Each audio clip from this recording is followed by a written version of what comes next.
We moved to Renton about 3 years ago, so that's why I'm all this kind of it's home, but I haven't seen it for a while. Well, I grew up on 23rd and Roy Street, going to Meany Junior High School back in 1950, and then we came to Seattle from Northern California in 1943.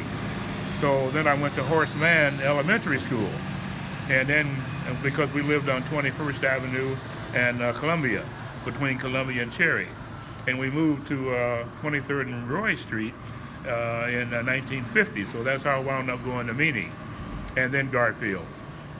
And this was so close to everything back in those days. I just mentioned Meany Junior High School, the YWCA, the YMCA was over this way.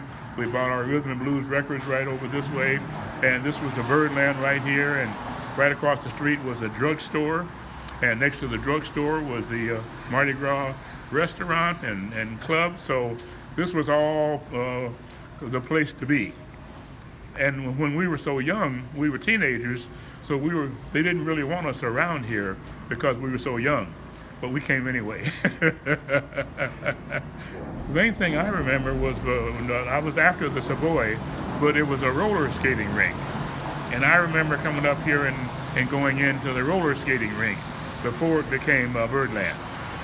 And then also after it became Birdland, then I remember we also, it was so popular for people to come here because the hours, it was like 11:30 p.m.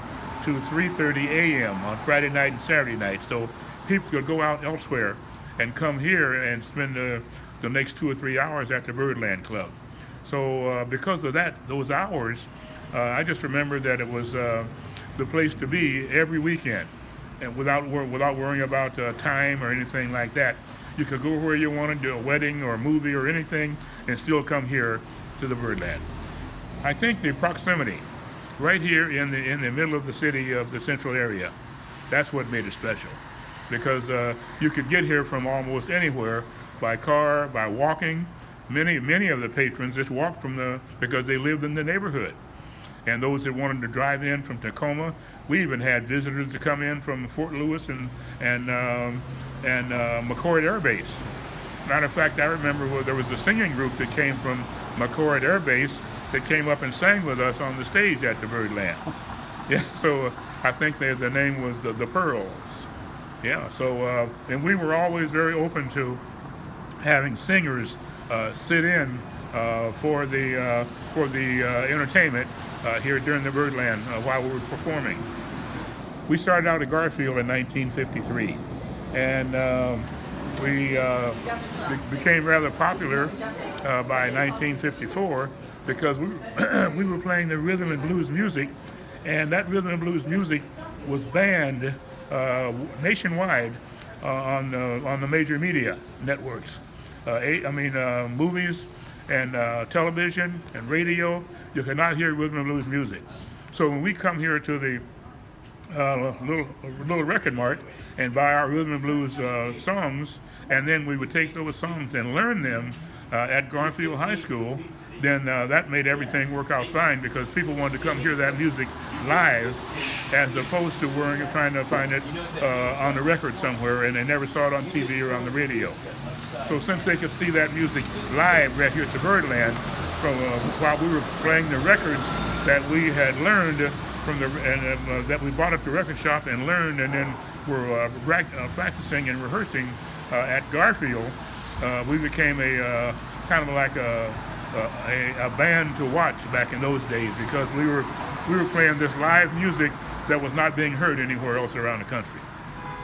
Well, we started in 1953 at Garfield, and I played with the Dave Blues Combo until about 1959, and then George Griffin left and went down to Dave's Fifth Avenue, and I heard about that. I knew that was another very popular venue, so I went down there to join George Griffin at that time. So that was about 1959, 1960, right in there. That's right. Bill Haley in the comments. Little Richard, we were the opening act for them. B.B. King, we were the opening act for them.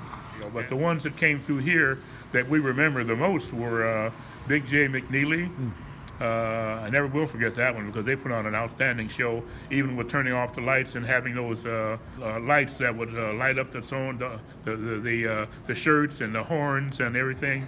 Matter of fact, George Griffin learned something from that because after he saw that, he had put together a drum solo show where he would use mallets that were illuminated and he would turn off all the lights and watch his hands go. That was just fascinating to see that. And I remember Cal Jeter came here. He was I think an outstanding jazz vibes player in those days. And we saw Pony Poindexter come in here.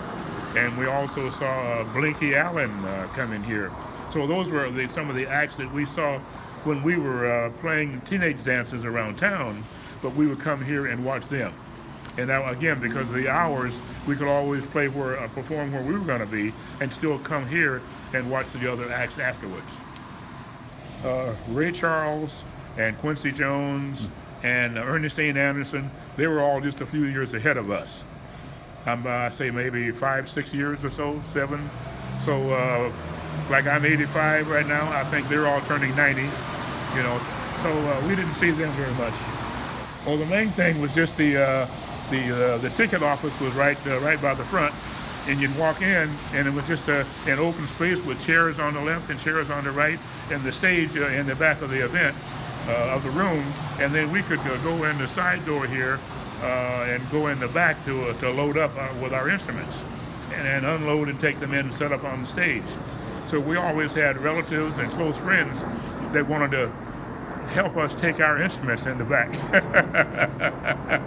because they were either too young or didn't have the $1.50 to get in.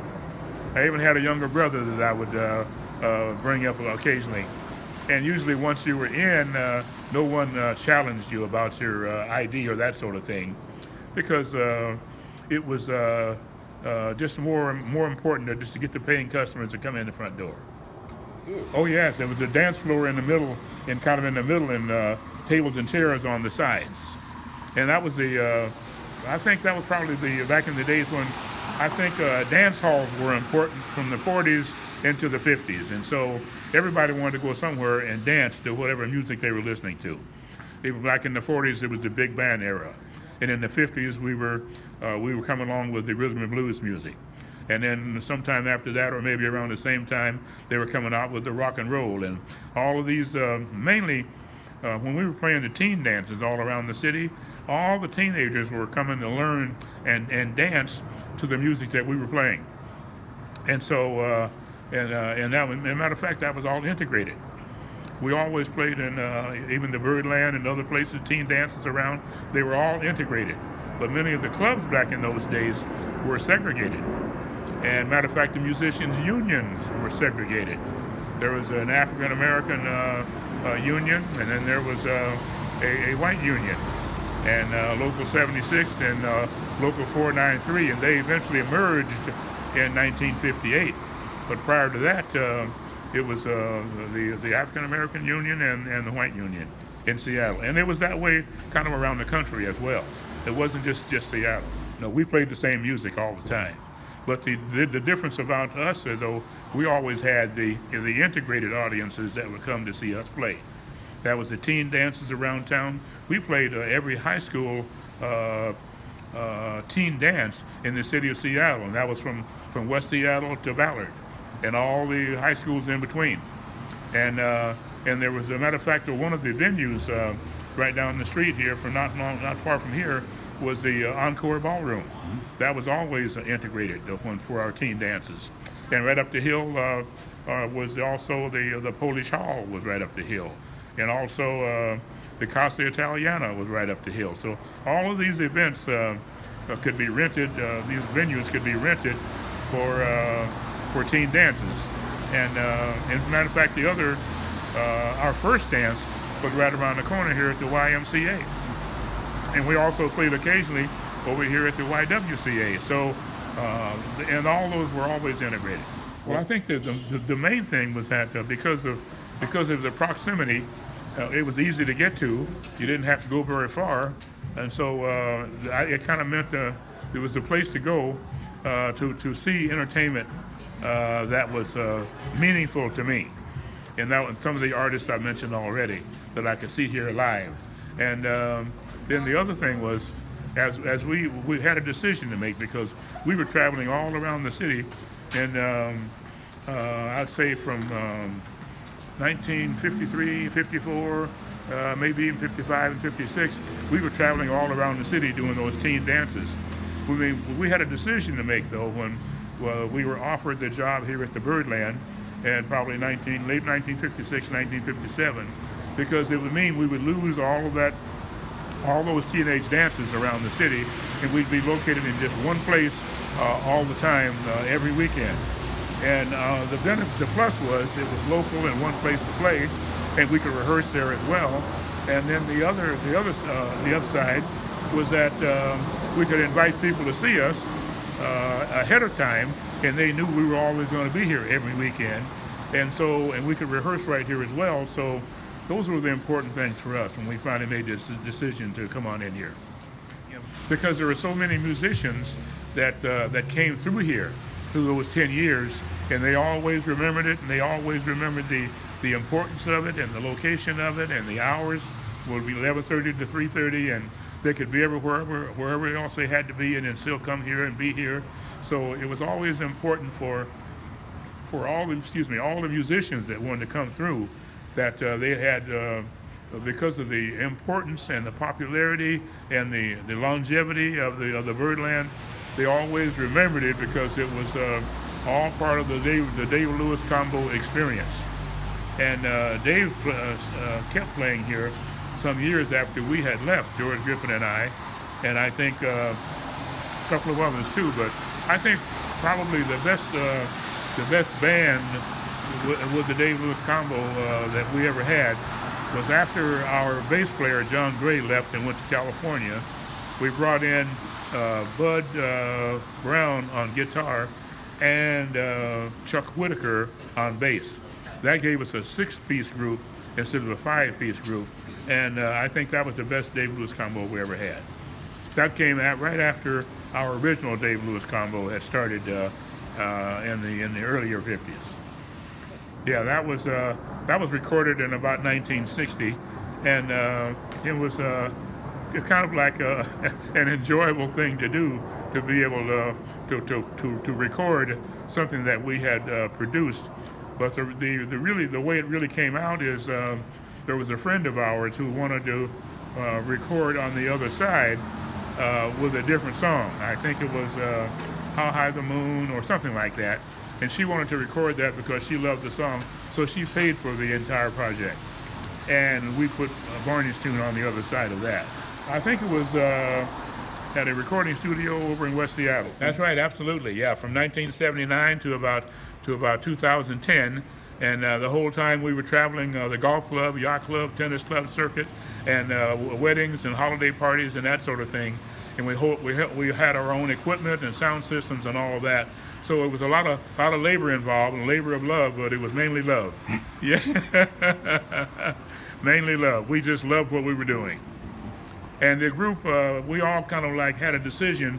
You know, some musicians will come along and they want to travel and they want to go to Las Vegas and Los Angeles and Hawaii and perform. We just wanted to stay right here in our circuit and work Monday through Friday and be available for all of the music that we wanted to do every weekend. And we talk about this now, but we even, on occasion, back in those days, we'd been so sick we couldn't go and perform. We'd go anyway and kind of just stand there and make it through the night. Yeah. Well, my parents picked the saxophone because my first cousin, Bob Herring, had bought a trumpet. And I wanted a trumpet like him, and they said, no, he's going to play trumpet, so you play saxophone. So my parents selected the saxophone back when I was in elementary school at Horseman Elementary. Never did. When I started taking private lessons, probably 1955, from Frank Waldron, who was one of the giants of the 1930s. Sadly, he passed away before I could take very many lessons with him, but I started with him, and he said, young man, when you master that tenor saxophone, then you can consider learning how to play something else. So I took that to heart. I didn't master it, no, because there was always more to learn and more to do.